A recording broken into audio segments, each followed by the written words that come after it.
talk to musicians, everybody gives you a biography. Mm. And in most biographies, there are a lot of names. He has played with him and him and him and him, big names, of course. I think your biography is the only one that doesn't have that. And to me, you have never been a sideman. You're always the leader. Well, no, I did a little bit of a assignment shift as well.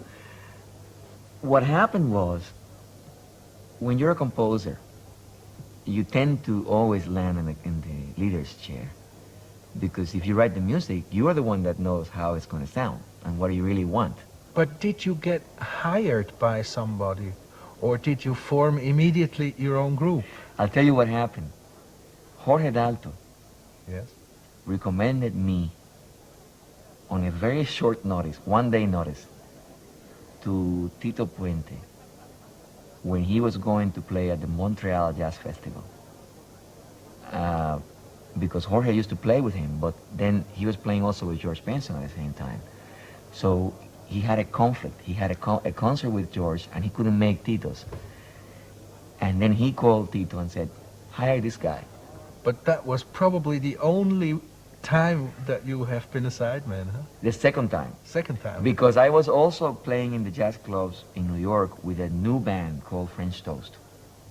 And it was a different concept because that was a fusion band. Fusion, semi-fusion, because he played everything, you know. One can easily say that you have arrived. And whatever that is, and you're one of the big new stars on the scene. Now, does that mean that if you have arrived at that point, all your problems are over? Not at all. Problems are always there. If you have a good will, and if you have a good attitude, which I do have, you know, I'm a very positive person, then you just deal with them as they come.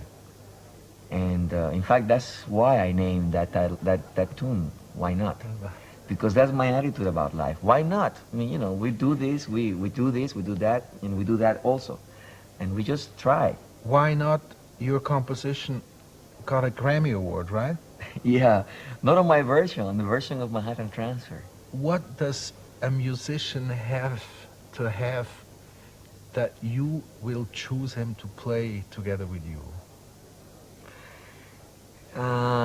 They have to take risks. The whole thing about jazz that triggered my love about it from the very beginning is the risk factor. The risk factor of not knowing what's going to happen.